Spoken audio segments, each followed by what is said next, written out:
जी सबसे पहले आपके पास आना चाहता हूं प्रशांत जी। नरेंद्र मोदी दक्षिण दक्षिण कर रहे हैं अब आजकल, दक्षिण भारत। उत्तर भारत में बवाल मचा हुआ है, दक्षिण भारत का रुख क्यों कर रहे हैं, यहीं से शुरुआत करते हैं। और जब उत्तर भारत की बात करेंगे ये तमाम चीजें समेट लेंगे आप, मैं जानता हूं, जिसमें शंकराचार्य भी हैं, जिसमें SIR भी है, जिसमें उत्तर प्रदेश भी है और उत्तर भारतीय वोटर्स भी हैं और पश्चिम बंगाल, असम, यहां से शुरुआत, लेकिन दक्षिण दक्षिण कर रहे हैं, नगरी नगरी द्वारे द्वारे घूम रहे हैं, क्यों आखिर? जी देखिए, शंकराचार्य का जो मुद्दा है वो बीजेपी की अंदरूनी दिल्ली और लखनऊ खींचतान का मामला है, उस पर मैं बात करूंगा। लेकिन देखिए, दो बहुत महत्वपूर्ण बातें हैं।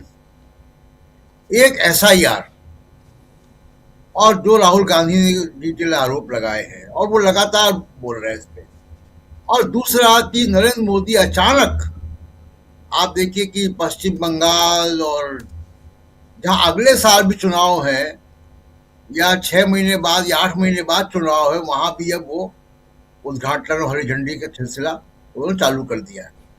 और दक्षिण भारत में खासकर दक्षिण भारत में एक और चीज हमने देखी कि लगातार 3 गवर्नर ने असेंबली में मुख्यमंत्री का या सरकार का लिखा हुआ बयान पढ़ने से मना कर दिया। तो ये दक्षिण भारत क्यों हो रहा है ऐसा? SIR क्या है? ये आखिरी कोशिश है और इसको मैं थोड़ा सा डेटा जो है, डेटा के माध्यम से समझाता हूं कि क्यों मोदी जी परेशान हैं।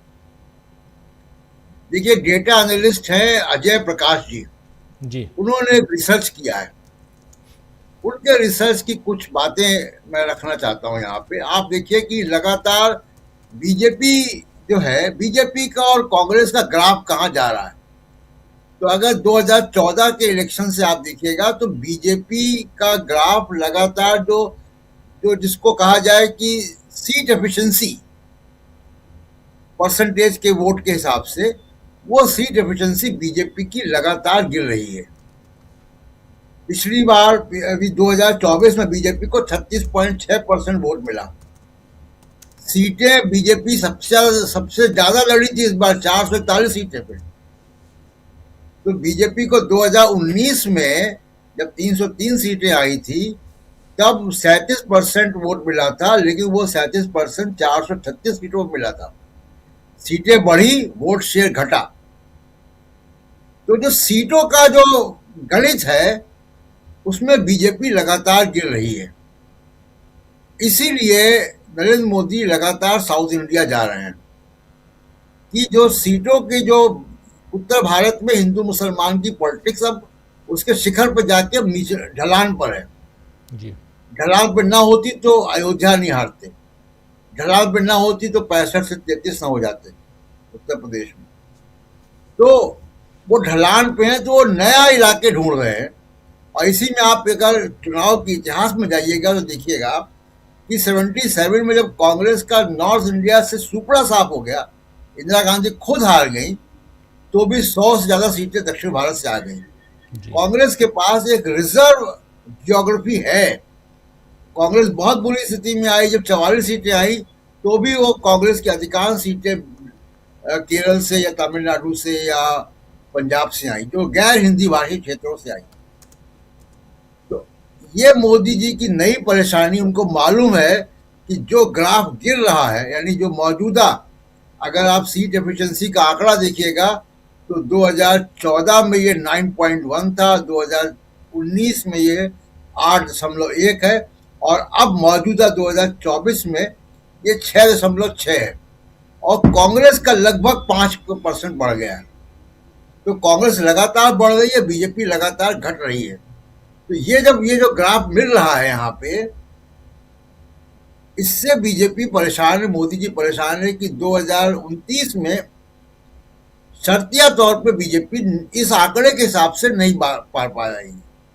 दूसरा एक और फैक्टर है राजीव जी, दूसरा फैक्टर ये है कि अभी आपने इंडिया गठबंधन के आंकड़े बताए, लगभग 235 236 है, 240 के आसपास है, 240 के आसपास है जी। ठीक है। इसमें कांग्रेस का कंट्रीब्यूशन कितना? 100 101 तो 101। तो कांग्रेस 99 जीती थी, बाद में 2 बढ़ी हैं। तो कांग्रेस अगर 100 है तो इंडिया गठबंधन 240 है, दुगने से भी ज्यादा। एनडीए में ये नहीं है। एनडीए में बीजेपी को खींचना है पूरा।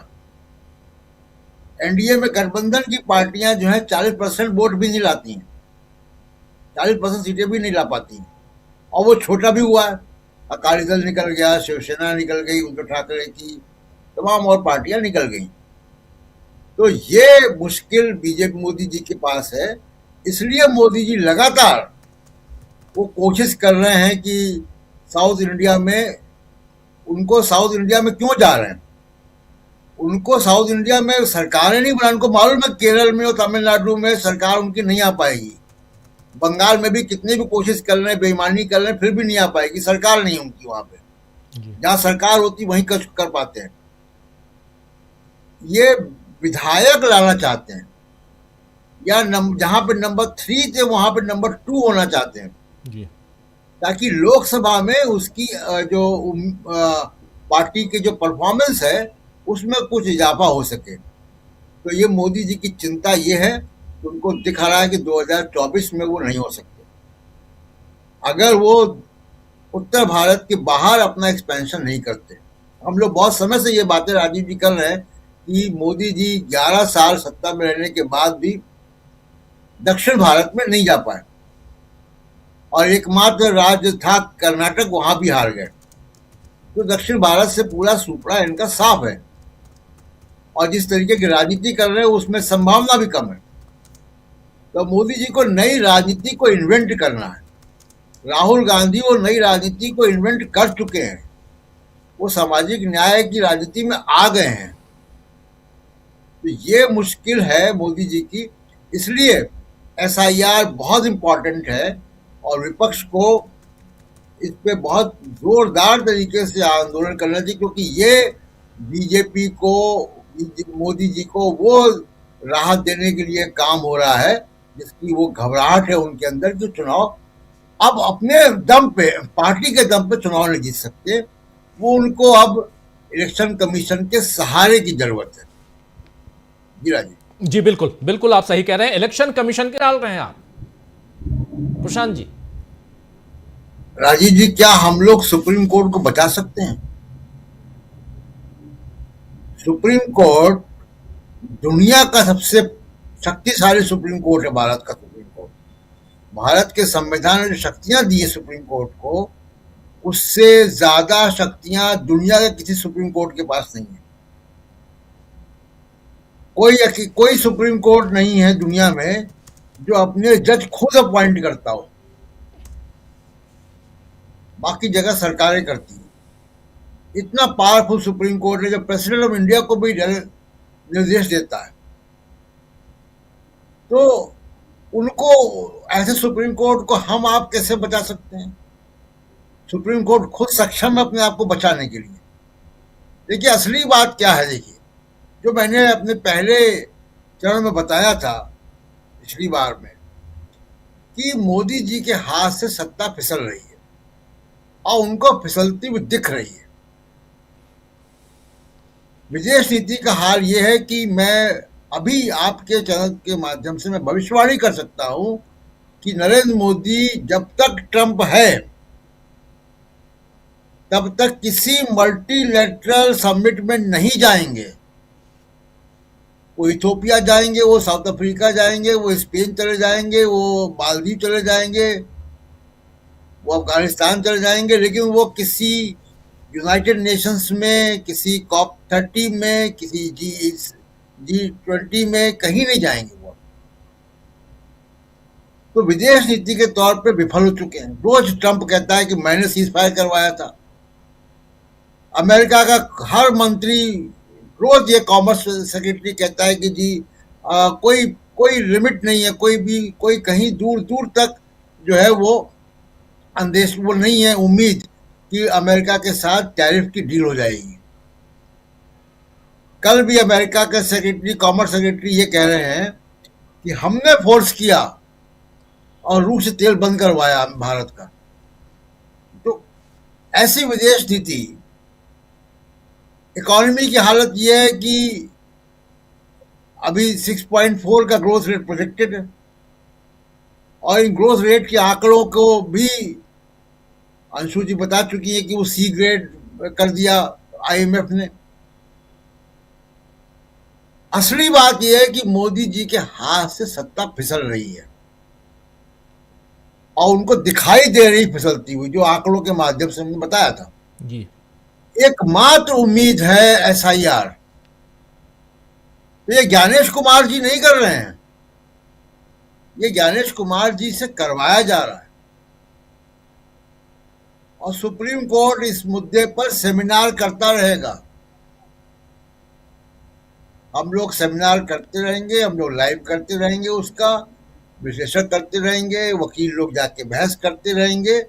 सुप्रीम कोर्ट इसमें उसी तरीके से काम करेगा जैसे महाराष्ट्र की सरकार को, एक गैर कानूनी सरकार को सुप्रीम कोर्ट ने चलने दिया और उसका कार्यकाल पूरा होने दिया।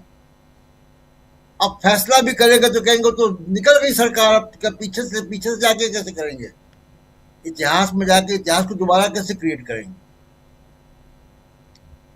तो ये सुप्रीम कोर्ट करता रहेगा सेमिनार, इस पे कोई फैसला नहीं आएगा। चुनाव आयोग को वो रोकेगा नहीं। क्यों नहीं रोकेगा? चुनाव आयोग क्यों कर रहा है? क्योंकि मोदी जी को सत्ता जाती हुई दिख रही है, उनके हाथ से फिसल रही है। दूसरी बात, उत्तर प्रदेश, अभी हम लोग चर्चा कर रहे थे, योगी आदित्यनाथ कह रहे हैं कालनेमी शंकराचार्य को, और केशव प्रसाद मौर्य अलग भाषा बोल रहे हैं, वो उनके पक्ष की बात कर रहे हैं शंकराचार्य के। ये सफल सुराई नहीं है। ये क्या है कि ये दिल्ली और लखनऊ का झगड़ा है। केशव प्रसाद मौर्य अमित शाह के करीबी माने जाते हैं,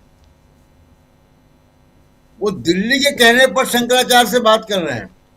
अब जरा देखिए कि सारा झगड़ा बनारस में क्यों होता है। बुलडोजर चलते हैं बनारस में, मोदी जी की कंस्टिट्यूंसी में। कौन चलवा रहा है? जी योगी जी चलवा रहे हैं। नाराज कौन हो रहा है? हिंदू जनता नाराज हो रही है। कौन हिंदू जनता? जो भक्त है इनकी, मतदाता है, जो सोशल मीडिया पे लड़ते हैं इनसे, इनके लिए वो लोग इसके खिलाफ हो रहे हैं। शंकराचार्य के मामले में कौन लोग खिलाफ हो रहे हैं?